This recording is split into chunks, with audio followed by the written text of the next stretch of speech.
ওম নমঃ শিবায়। সত্যম শিবম সুন্দরম। মহাভারতের রচয়িতা ব্যাসদেবের নাম আমরা সবাই জানি। ব্যাসদেবের সম্পূর্ণ নাম হল কৃষ্ণ দ্বৈপায়ন ব্যাস। 4টি বেদ রচনা করেছিলেন বলে তিনি বেদ ব্যাস নামে পরিচিত ছিলেন।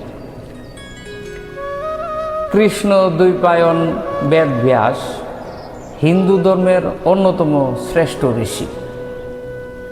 তিনি বেদকে 4 ভাগে ভাগ করেন এবং বহু গুরুত্বপূর্ণ ধর্মগ্রন্থ রচনার কৃতিত্ব তার নামে প্রচলিত। এখন প্রশ্ন হলো, তিনি কোথায় থাকতেন বা কোন আশ্রমে থাকতেন? প্রচলিত হিন্দু ঐতিহ্য অনুযায়ী মহর্ষি বেদব্যাস বদরিক আশ্রমে বাস করতেন ও তপস্যা করতেন। এই আশ্রমটি বর্তমান হিমালয় অঞ্চলে অবস্থিত। অনেক গ্রন্থে তার আশ্রমকে ব্যাস আশ্রম নামেও উল্লেখ করা হয়েছে। প্রচলিত হিন্দু বিশ্বাস অনুযায়ী তার সঙ্গে যে গ্রন্থগুলি রচনা বা সংকলন যুক্ত, এগুলো হলো মহাভারত, শ্রীমদ্ ভাগবত মহাপুরাণ সহ মোট 18টি মহাপুরাণ। বেদের অপর নাম শ্রুতি।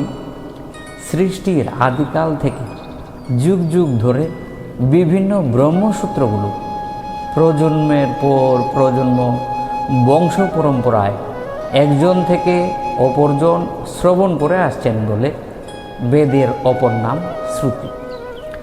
এই শ্রুতিগুলো প্রথম যিনি সংকলন করেছেন তিনি হলেন মহর্ষি কৃষ্ণ দ্বৈপায়ন বেদব্যাস।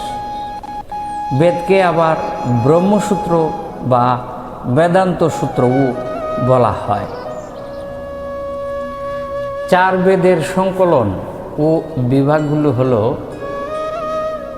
ঋগ্বেদ, যজুর্বেদ, সামবেদ এবং অথর্ববেদ। আধুনিক গবেষকদের মতে এইসব গ্রন্থের সবকটি একজন ব্যক্তির রচনা নাও হতে পারে।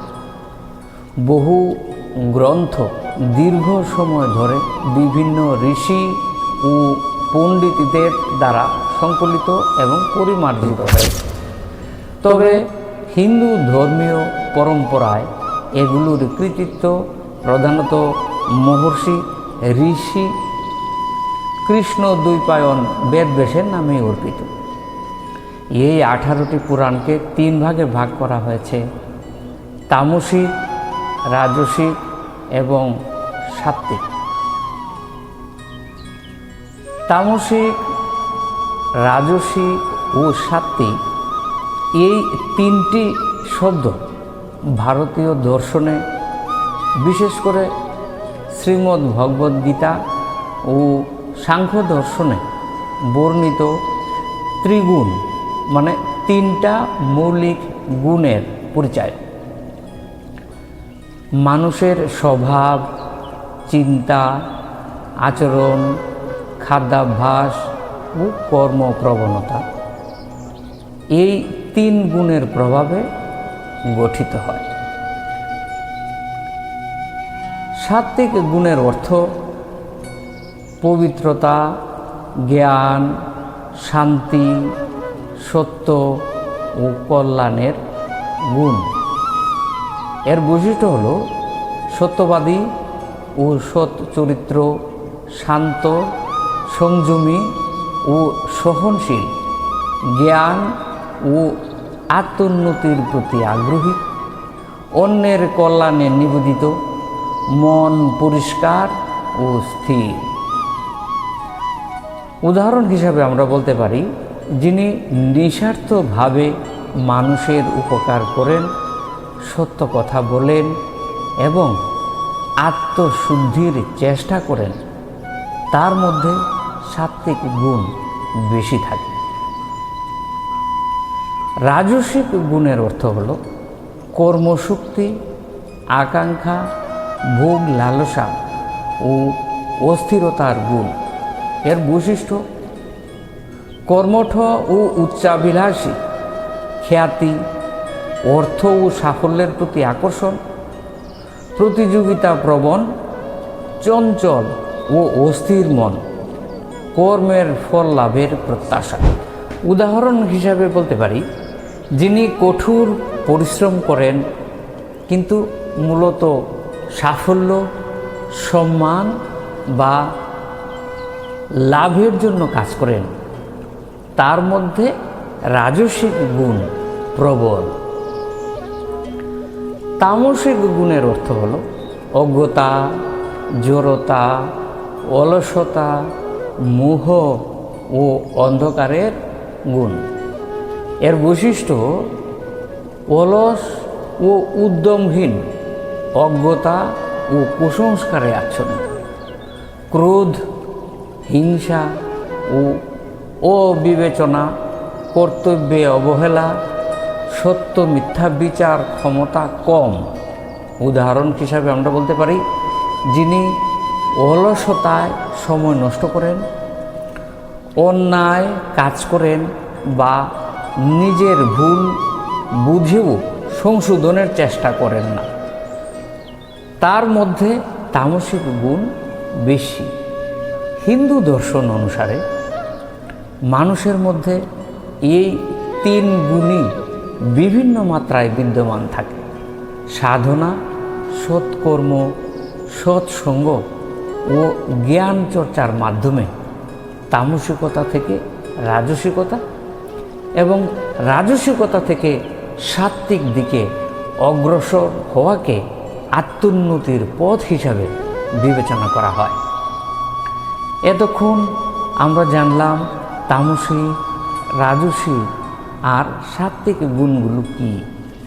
এবার আমরা জানব এই 18টি পুরাণকে কোন কোন ভাগে অন্তর্ভুক্ত করা হয়েছে। এদের মধ্যে মৎস্য, কূর্ম, লিঙ্গ পুরাণ, শিব পুরাণ, স্কন্ধ পুরাণ ও অগ্নি পুরাণ, এই 6খানি পুরাণ তামসিক বলে কথিত। আর ব্রহ্মাণ্ড, ব্রহ্মবৈবর্ত, মার্কণ্ডেয় পুরাণ, ভবিষ্য পুরাণ, বামন পুরাণ ও ব্রহ্মপুরাণ, এই 6খানি পুরাণ রাজসিক বলে কথিত।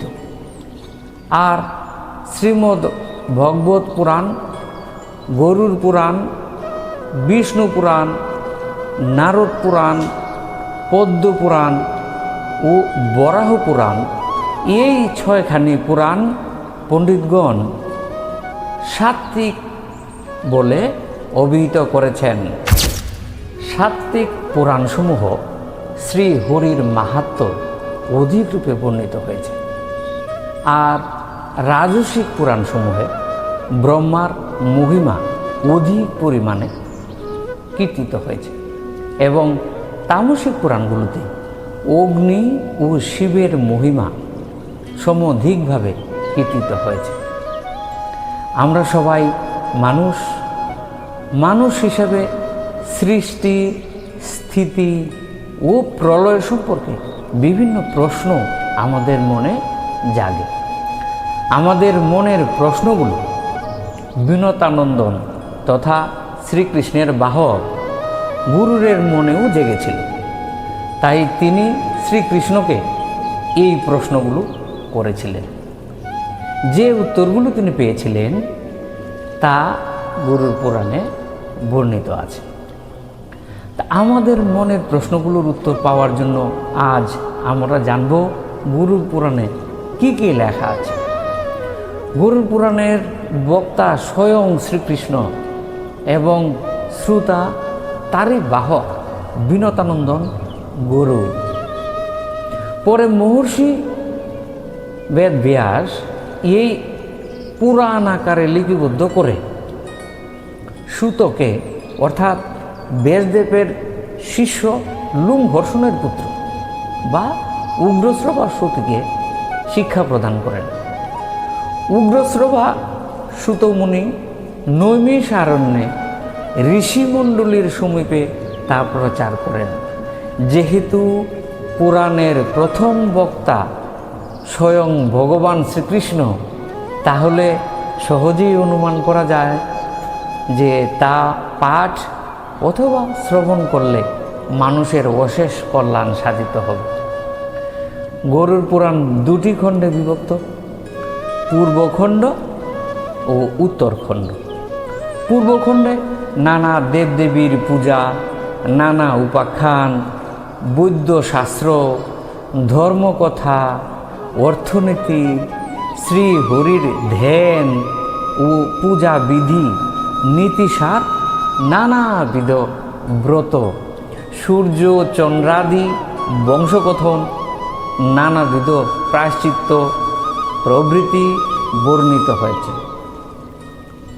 এবং উত্তরখণ্ডে মানুষের মৃত্যুর পর পরলৌকিক ক্রিয়াদি, বৃষুৎসর্গ, প্রেতত্ব নাশক কর্ম, নরক বর্ণন, বিবিধ দান মাহাত্ম্য, অপমৃত্যুর গতি, পাপ ভেদে চিহ্ন ভেদ প্রভৃতি বর্ণিত হয়েছে।